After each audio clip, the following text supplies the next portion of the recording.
Welcome to జై Hind academy. December మంత్కి సంబంధించి కరెంట్ అఫైర్స్ మొదటిది. ఇటీవల కాలంలో భారతదేశంలో 5 రాష్ట్రాలకు సంబంధించి ఎలక్షన్ రిజల్ట్ రావడం జరిగింది. దానికి సంబంధించి తెలంగాణ, మధ్యప్రదేశ్, రాజస్థాన్, మిజోరాం, ఛత్తీస్గఢ్ ఈ 5 రాష్ట్రాలకు సంబంధించి అసెంబ్లీ స్థానాలు ఎలాగున్నాయి, అలాగే ఎవరు గెలిచారు, ఏ పార్టీ గెలిచారు చూద్దాం. తెలంగాణలో మొత్తం 119 అసెంబ్లీ స్థానాలు ఉన్నాయి. మధ్యప్రదేశ్లో 230, రాజస్థాన్లో 200, మిజోరాంలో 40, ఛత్తీస్గఢ్లో 90 అనమాట. సో ఏంటంటే మ్యాచ్ ద ఫాలోయింగ్లో ఇన్ని స్థానాలు అడిగే అవకాశం ఉంటుందన్నమాట. దానిలో భాగంగా తెలంగాణకు సంబంధించి రేవంత్ రెడ్డి గారు కాంగ్రెస్, మోహన్ యాదవ్ గారు బీజేపీ, భజన్లాల్ శర్మ బీజేపీ, లాల్ దుహోమా గారు జెడ్పీఎం, విష్ణుదేవ్ సాయి బీజేపీ. సో దీనిలో మనకి ముఖ్యంగా చూసుకుంటే కనుక మన current affairs point of view చూసుకుంటే ఫస్ట్ స్టాటిక్ పార్ట్లో చూసుకుందాం. పార్ట్ 15 మన కాన్స్టిట్యూషన్లో ఎలక్షన్ కమిషన్ ఆఫ్ ఇండియా అనేది యొక్క మనకి కాన్స్టిట్యూషనల్ బాడీ అనేది ఇది 15వ పార్ట్లో ఉంది. 15th పార్ట్ ఆర్టికల్ 324 చూసుకుంటే కనుక అలాగే ఇలాగ లాల్ దుహోమా గారు ఉన్నారు కదా జెడ్పీఎం పార్టీ, ఈయన గురించి మనకి స్టాటిక్ పార్ట్లో ఉంటుందన్నమాట. మనకి 10th షెడ్యూల్ ఉంటుంది. మనకి షెడ్యూల్స్లో మొత్తం 12 షెడ్యూల్స్లో 10వ షెడ్యూల్ యాంటీ డిఫెక్షన్లా ఉంది కదా. ఆ యాంటీ డిఫెక్షన్లా చూసుకుంటే మనకి 52వ రాజ్యాంగ సవరణ 1985లో మనకి యాంటీ డిఫెక్షన్ లా వచ్చింది. ఆ యాంటీ డిఫెక్షన్ లా ప్రకారం ఎవరైతే చట్టబద్ధంగా ఒక పార్టీలో నుంచి వేరే పార్టీలో ఎవరైతే వెళ్ళిపోయారో వాళ్ళకి సంబంధించి యాంటీ డిఫెక్షన్ లా దీనికి సంబంధించి స్పీకర్ నిర్ణయం తీసుకుంటారన్నమాట. యొక్క 52వ రాజ్యాంగ సవరణ 1985లో దానికి సంబంధించి మొట్టమొదటిసారి ఒక ఎంపీకి అంటే పార్టీకి సంబంధించి బహిష్కరణ జరిగింది. లాల్ దుహోమా గారే ఒక పార్టీ నుంచి ఇంకో పార్టీకి వెళ్తే యాంటీ డిఫెక్షన్లో ఫస్ట్ అప్లై అయింది లాల్ దుహోమా మీద. సో మరొక అంశం యునెస్కో జాబితాలో గర్భా నృత్యం. సో ఏంటంటే గర్భా నృత్యం అనేది గుజరాత్కి సంబంధించి డాన్స్ అనమాట. ఇదేంటంటే ఫెమైన్ ఎనర్జీ గురించి వివరిస్తుంది అనమాట. ఫెమైన్ ఎనర్జీని తెలుపుతుంది. దీనికి యునెస్కోకి సంబంధించి ఇంటాంజిబుల్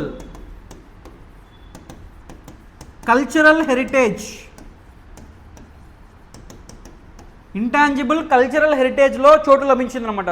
ఏంటంటే ఇంటాంజిబుల్ కల్చరల్ హెరిటేజ్ ఏంటంటే ఏదైతే మనకు సంబంధించిన కల్చరల్ ఏదైతుందో వారసత్వం ఏదైతుందో వీటికి సంబంధించి వీ కెనాట్ టచ్ ఇట్, అంటే వాటికి మనం చేతితో పట్టుకోలేం కానీ వీ కెన్ ఫీల్ ఇట్, అంటే మనం దాన్ని ఫీల్ అవ్వచ్చు అనమాట. సో ఇలాంటి బెస్ట్ ఎగ్జాంపుల్ చూసుకుంటే కనుక మనకి దుర్గా పూజ, నవరోజ్ ఫెస్టివల్, యోగా, అలాగే కుంభమేళా ఇవన్నీ సంబంధించి ఉన్నాయి. ఇప్పుడు దాకా యునెస్కో ఇంటాంజిబుల్ కల్చరల్ హెరిటేజ్లో భారతదేశంలో 15 ఉన్నాయి. లేటెస్ట్గా 15వది గర్భా డ్యాన్స్ అనమాట. సో అది మరొక అంశం మీరాబాయి గారి స్మారక నాణం ఇటీవల కాలంలో నరేంద్ర మోడీ గారు రిలీజ్ చేశారు. ఏంటంటే మీరాబాయి ఉత్తర భారతదేశంలో భక్తి ఉద్యమంలో ప్రముఖ కవయిత్రి అనమాట. ఉత్తర భారతదేశంలో నార్త్ ఇండియాలో భక్తి ఉద్యమకారంలో ముఖ్యమైన మహిళ అనమాట. ఈమెకు సంబంధించి ఈమె డేట్ ఆఫ్ బర్త్ 1498లో పుట్టారు కావున ఇప్పటికీ 520 సంవత్సరాలు అయిన సందర్భంలో నరేంద్ర మోడీ గారు ఆమె స్మారకంగా 525 స్టాంప్ రిలీజ్ చేశారనమాట. సో ఏంటంటే మీరాబాయి ఏంటంటే సామాజికంగా ఈమె అణిచివేతకు గురైంది. సో ఏంటంటే ఈమెకు సంబంధించి భర్త పేరు భోజరాజు అనమాట. భోజరాజు కొన్ని ఒక యుద్ధంలో చనిపోతాడు అనమాట. తర్వాత కాలంలో ఏంటంటే ఈమె శ్రీకృష్ణుని తన భర్తగా భావించి శ్రీకృష్ణుని మీద అనేక నవలలు రాస్తూ ఉంటుంది అనమాట. సో అది మరొక అంశం పాలిటీ పాయింట్ ఆఫ్ వ్యూలో కొత్త నేర బిల్లులకు రాష్ట్రపతి ఆమోదం. సో ఏంటంటే మనకి బ్రిటిష్ వాళ్ళు వలసవాదుల కాలంలో ప్రవేశపెట్టిన ఏదైతే కొన్ని చట్టాలు ఉన్నాయో ఐపీసీ, సిఆర్పిసి, ఎవిడెన్స్ యాక్ట్ వీటి స్థానంలో మనకు సంబంధించి ఐపీసీ 1860కి సంబంధించి దీని పేరు భారతీయ న్యాయ సంహితగా మార్చబడింది. అలాగే క్రిమినల్ ప్రొసీజర్ కోడ్ 1973కి సంబంధించి భారతీయ నాగరిక సురక్ష సంహితగా మార్చబడింది. అలాగే ఎవిడెన్స్ యాక్ట్ 1872 ఇది భారతీయ సాక్ష్య సమితిగా మార్చబడింది అనమాట. దీనికి సంబంధించి ఇటీవల కాలంలో రాష్ట్రపతి గారు ఆమోదం తెలిపారనమాట. సో అది మరొక అంశం ఎన్నికల కమిషనర్ బిల్లుకు రాష్ట్రపతి ఆమోదం. సో అసలు ఈ బిల్లు ఏం చెప్పింది అంటే చూద్దాం. ఎలక్షన్ కమిషనర్ సంబంధించి చీఫ్ ఎలక్షన్ కమిషనర్ అలాగే ఇతర ఎలక్షన్ కమిషనర్స్ అనమాట. వీళ్ళకి సంబంధించి ఈ యొక్క బిల్లులో ఏం చెప్తుందంటే వీళ్ళకి సంబంధించి ఎంపిక విధానం చెప్తుందన్నమాట. ఈ బిల్లు సాధారణంగా చూసుకుంటే కనుక రాష్ట్రపతి అనే వాళ్ళు రాష్ట్రపతి సిఫారసుతో వీళ్ళు ఎన్నిక కాబడతారు. వీళ్ళకి సంబంధించి ఏంటంటే ఇప్పుడు ఏంటంటే కొత్తగా సెర్చ్ కమిటీ అలాగే ఎంపిక కమిటీ ఈ 2 న్యూస్లో ఉన్నాయి. కేంద్ర న్యాయశాఖ మంత్రి ఆధ్వర్యంలో ఉన్న ఈ సెర్చ్ కమిటీ అనేది ఒక 5గురు పేర్లను సిఫారసు చేస్తుంది. ఈ 5 పేరు సిఫార్సుని ఎంపిక కమిటీ, ఈ ఎంపిక కమిటీలో ఎవరెవరు ఉంటారంటే ప్రధానమంత్రి, లోక్సభ ప్రతిపక్ష నేత, అలాగే ఎంపిక చేయబడ్డ కేంద్ర మంత్రి, వీళ్ళ ముగ్గురు ఎక్కువ ఎంపిక కమిటీలో ఉంటారు. ఎంపిక కమిటీ ఉండి వీళ్ళు ఒక పేరుని సిఫార్సు చేస్తారన్నమాట రాష్ట్రపతి గారికి. సో ఏంటంటే రాష్ట్రపతి గారు తర్వాత ఆమోదిస్తారు వీళ్ళ యొక్క సిఫార్సు మేరకు. ఫస్ట్ ఏమో సెర్చ్ కమిటీ ఏంటంటే ఎవరి పేరు అంటే కేంద్ర న్యాయశాఖ మంత్రి ఆధ్వర్యంలో 5 సభ్యుల సెర్చ్ కమిటీ ఉంటుంది. ఆ తర్వాత చూసుకుంటే 5 సభ్యుల్ని యొక్క సెర్చ్ కమిటీ ఏదైతే ఉందో సిఫార్సు చేస్తారు. ఆ 5 పేర్లని వీళ్ళు ఎంపిక కమిటీలో ఎంపిక చేస్తారనమాట. అలాగే చూసుకుంటే వీళ్ళకి సంబంధించి అలవెన్సెస్ కానీ ఎలాగ ఉంటాయంటే వీళ్ళ శాలరీస్ కానీ భారతదేశానికి సంబంధించి న్యాయమూర్తి ఎలాంటి అధికారులు అయితే ఉంటాయో వీళ్ళకి కూడా అటువంటి అధికారులు ఉంటాయన్నమాట. సో అది మరొక అంశం, జిఎస్టీ అప్పీలేట్ ట్రిబ్యునల్ అధ్యక్షుడి వయోపరిమితి పెంపు బిల్లుకు ఆమోదం. సో ఏంటంటే జిఎస్టీ అప్పీలేట్ ట్రిబ్యునల్ అనమాట. ఇప్పుడు దాకా ఏంటంటే భారతదేశంలో మొత్తం 31 చోట జిఎస్టీ అప్పీలేట్ ట్రిబ్యునల్స్ ఏర్పాటు చేయడం జరిగింది. దానిలో భాగంగా ఏంటంటే లేటెస్ట్గా దీనికి సంబంధించి ప్రిన్సిపల్ బెంచ్ కూడా న్యూఢిల్లీలో ఏర్పాటు చేయడం జరిగిందనమాట. అలాగే ఈ బిల్లులో చూసుకుంటే కనుక ఇప్పటిదాకా ఉన్న అధ్యక్షులు అలాగే సభ్యుల యొక్క వయోపరిమితిని పెంచడం జరిగింది. దీనికి అధ్యక్షుడికి సంబంధించి వయోపరిమితి 67 సంవత్సరాల నుంచి 70 సంవత్సరాలు పెంచడం జరిగింది. అలాగే సభ్యులకు సంబంధించి వయోపరిమితి 65 సంవత్సరాల నుంచి 67 సంవత్సరాలకు పెంచడం జరిగింది అనమాట. అలాగే జిఎస్టీ గురించి చూసుకుంటే కనుక జిఎస్టీ అనేది గూడ్స్ అండ్ సర్వీసెస్ ట్యాక్స్, ఇది ఒక ఇండైరెక్ట్ ట్యాక్స్. ఇది 2017 జూలై 1 నుంచి రావడం జరిగింది అనమాట భారతదేశంలో. సో అది మరొక అంశం, దేశంలో ప్రపంచ సాంస్కృతిక కార్యక్రమాలు. ప్రపంచంలో జరిగే సాంస్కృతిక కార్యక్రమాలు ఇక మీద భారత్లో కూడా జరగడానికి సంస్థాగతం చేయాలని చెప్పి నరేంద్ర మోడీ గారు విశ్వసించారు. దానిలో భాగంగా ఇండియా ఆర్కిటెక్చర్ అండ్ డిజైన్ బినాలే, దీనికి సంబంధించి మొట్టమొదటి ఎడిషన్ ఢిల్లీ ఎర్రకోటలో జరగడం జరిగిందనమాట. లండన్, వెనీస్ నగరాల మాదిరిగానే భారతదేశంలో కూడా ప్రపంచానికి సంబంధించి సాంస్కృతిక కార్యక్రమాలు జరగాలని చెప్పి నరేంద్ర మోడీ గారు విశ్వసించారు. దానిలో భాగంగా వీటికి అంతర్జాతీయ గుర్తింపు లభిస్తుందని చెప్పారు. So India architecture and design biennale సంబంధించి ఎక్కడ జరిగినాయి అంటే ఢిల్లీ అని చెప్పాలి. మరొక అంశం, తెలుగు సహా 10 భాషల్లో కేశవానంద భారతి తీర్పు. సో కేశవానంద భారతి తీర్పు important judgment, Kesavananda Bharati versus state of కేరళగా యొక్క జడ్జిమెంట్ పిలుస్తారు 1973. ఈ తీర్పు ఏంటంటే రాజ్యాంగం యొక్క మౌలిక స్వరూపాన్ని ఎట్టి పరిస్థితుల్లో మార్చకూడదు, బేసిక్ స్ట్రక్చర్ ఆఫ్ డాక్టరీని మార్చకూడదు అని చెప్పి ఈ యొక్క ల్యాండ్ మార్క్ జడ్జిమెంట్ అనమాట. ఈ జడ్జిమెంట్ అనేది వచ్చి ఇప్పటికీ 50 సంవత్సరాలు అయిన సందర్భంలో యొక్క మనకి సంబంధించి CJ DY చంద్రచూడ్ గారు ఈ జడ్జిమెంట్ని ఏదైతే ఉందో దీన్ని 10 భాషల్లో అనువదించాలని చెప్పి చెప్పారు. మనకి సంబంధించి ఏంటంటే షెడ్యూల్ 8th షెడ్యూల్లో మొత్తం 22 భాషలు ఉన్నాయి. 22 భాషల్లో మొత్తం 10 భాషల్లో ఈ ఫస్ట్ ఈ యొక్క జడ్జిమెంట్ని అనువదించారు. తర్వాత కాలంలో మిగిలిన భాషల్లో కూడా అనువదిస్తామని చెప్పారు.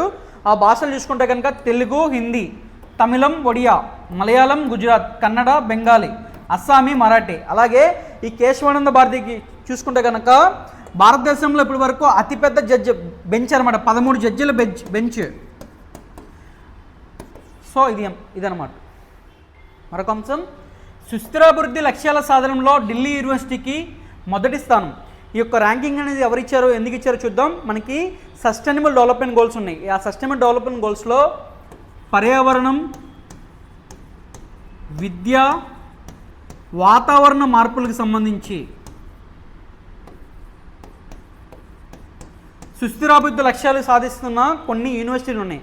సో ప్రపంచవ్యాప్తంగా 95 దేశాల్లో మొత్తం 1397 యూనివర్సిటీలకు సంబంధించి ఈ ర్యాంకింగ్ ఇచ్చారు. ఆ ర్యాంకింగ్లో భాగంగా టాప్ 100 యూనివర్సిటీలో చూసుకుంటే కనుక భారతదేశం నుంచి మొత్తం 4 యూనివర్సిటీలు ఉన్నాయి. భారతదేశంలో మొట్టమొదటి యూనివర్సిటీ ఢిల్లీ యూనివర్సిటీ. ఈ యొక్క సుస్థిరాభివృద్ధి లక్ష్యాలకు సంబంధించి పర్యావరణం, విద్య, వాతావరణంలో ఇవి కృషి చేస్తుంది అనమాట. సుస్థిరాభివృద్ధి లక్ష్యాలు సాధించడానికి ఫస్ట్ ప్లేస్ ఢిల్లీ, సెకండ్ వచ్చేసరికి బాంబే IIT, మూడోది వచ్చేసరికి మద్రాస్ IIT, అలాగే ఫోర్త్ వచ్చేసరికి వెల్లూరు ఇన్స్టిట్యూట్ ఆఫ్ టెక్నాలజీ. ఇలా తమిళనాడులో ఉన్నాయి. 4 వీటికి సంబంధించి ఈ యొక్క ర్యాంకింగ్ వచ్చింది. అలాగే ప్రపంచంలో టాప్ ఎవరంటే యూనివర్సిటీ ఆఫ్ టొరంటో, దీనికి ఫస్ట్ ప్లేస్ వచ్చింది. సుస్థిరాభివృద్ధి లక్ష్యాలు సాధిస్తున్న యూనివర్సిటీలు అన్నమాట ఇవి. మరొక అంశం, 16వ ఆర్థిక సంఘం చైర్మన్గా అరవింద్ పనగరియా. సో ఏంటంటే 16వ ఆర్థిక సంఘాన్ని ఏర్పాటు చేశారు కేంద్ర ప్రభుత్వం. దాన్ని బట్టి చూసుకుంటే కనుక దీనికి సంబంధించి టైం పీరియడ్ 2026 నుంచి 2031 వరకు ఈ సంవత్సరం అనమాట. దీని టైం పీరియడ్ మొత్తం 5 years. ఈ యొక్క ఫైనాన్స్ కమిషన్ అనేది ఫైనాన్షియల్ రిలేషన్స్ సంబంధించి కేంద్ర ప్రభుత్వానికి రాష్ట్ర ప్రభుత్వానికి సంబంధించి ఇక వాటాలకు సంబంధించి రెవెన్యూ పంపిణీకి చూసుకుంటుంది అనమాట.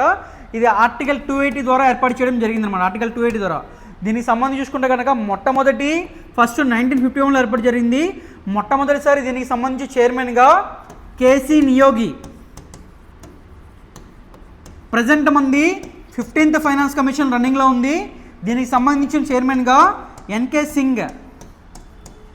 అలాగే 16వ సంఘం నుంచి అరవింద్ పనగరే గారు చూసుకుంటే కనుక మనకి నీతి ఆయోగ్ సంబంధించి మొట్టమొదటి ఉపాధ్యక్షుడిగా పనిచేస్తారనమాట ఆయన. సో అది మరొక అంశం. సిఐఎస్ఎఫ్ తొలి మహిళా డీజీగా నైనా Singh. So CISF central industrial security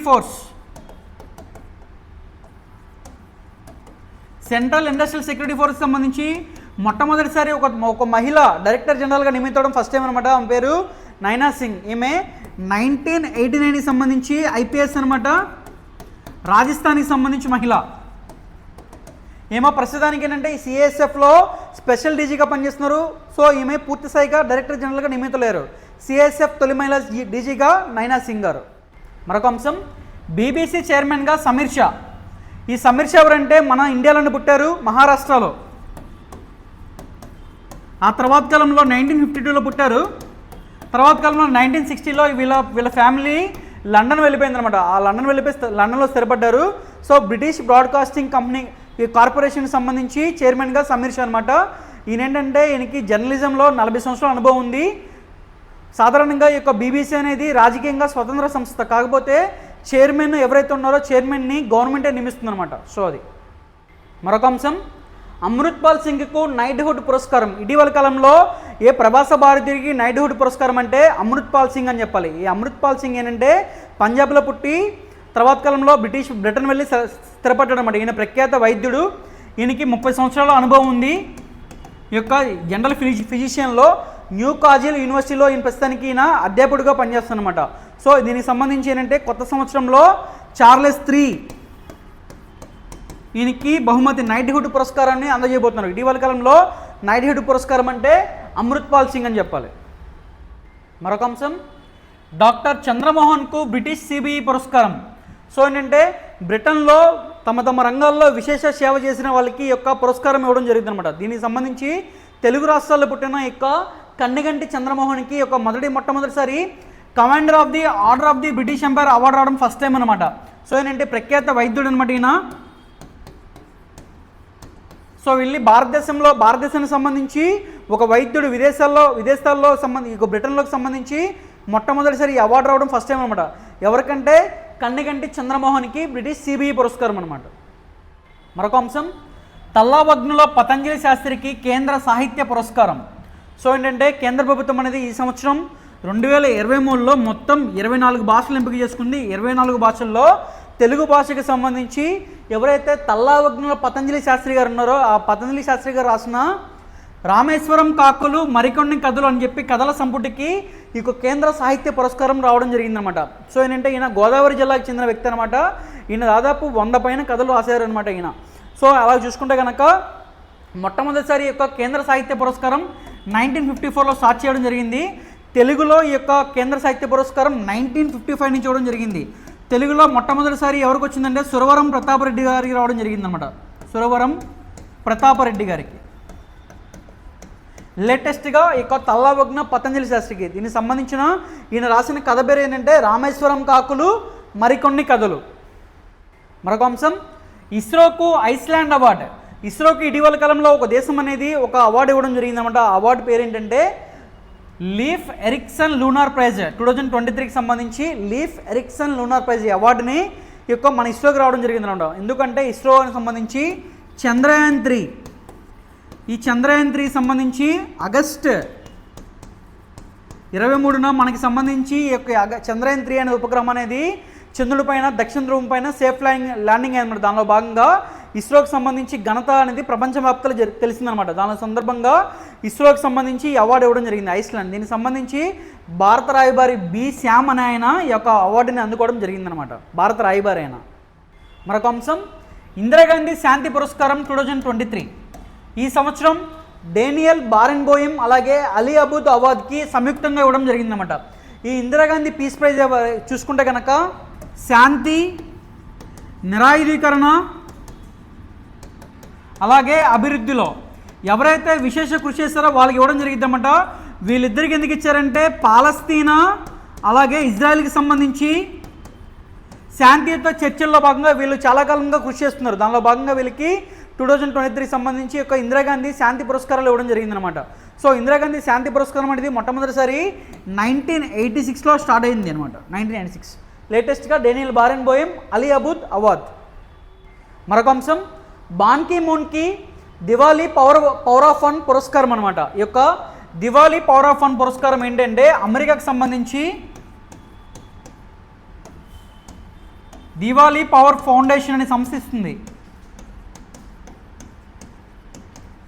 ఏంటంటే దౌత్య రంగం, డిప్లొమసీలో దౌత్య రంగంలో ఆస్కార్ అని చెప్తారు. యొక్క దివాళీ పవర్ వన్ అనే పురస్కారాన్ని దౌత్యవేత్తలు డిప్లొమసీలో ఎవరైతే విశేష కృషి చేస్తారో వాళ్ళకి ఈ యొక్క అవార్డులు ఇవ్వడం జరిగిందనమాట. దీనికి సంబంధించి ఐక్యరాజ్య సమితి సంబంధించి యుఎన్ మాజీ సెక్రటరీ జనరల్ అన్నమాట. ఈయన 2007 నుంచి 2016 మధ్యలో యుఎన్కి సెక్రటరీ జనరల్గా పనిచేశారు ఈయన బాన్ కీ మూన్. అతనితో పాటు మిర్సాదా కొలాకోవిచ్ అలాగే కిమ్సుక్, మిరోస్లావ్ లజ్కాక్ వీళ్ళ ముగ్గురు కూడా ఇవ్వడం జరిగిందనమాట. ఇక డిప్లొమసీలో ఆస్కార్ అని చెప్తే దివాళీ పవర్ ఆఫ్ ఫన్ ఎవరికంటే బాన్ కీ మూన్ లేటెస్ట్గా. మరొక అంశం నోబెల్ బహుమతి అందుకున్న నర్గిస్ మహమ్మదీ సంతానం. సో ఏంటంటే ఇటీవల కాలంలో నోబెల్ బహుమతి పీస్ ప్రైజ్ నోబెల్ శాంతి బహుమతి సంబంధించి నర్గిస్ మహమ్మదీ గారికి ఇవ్వడం జరిగిందనమాట. నర్గిస్ మహమ్మదీ ఏమేంటంటే ఇరాన్కి సంబంధించి మానవ హక్కులకు సంబంధించి విశేష కృషి చేస్తుందన్నమాట. ఆమెకి ఈ అవార్డు ఇవ్వడం జరిగింది. ప్రస్తుతం ఆమె జైల్లో ఉండడం కారణంగా ఆమెకు సంబంధించి సంతానం ఈ అవార్డు అందుకోవడం జరిగిందనమాట.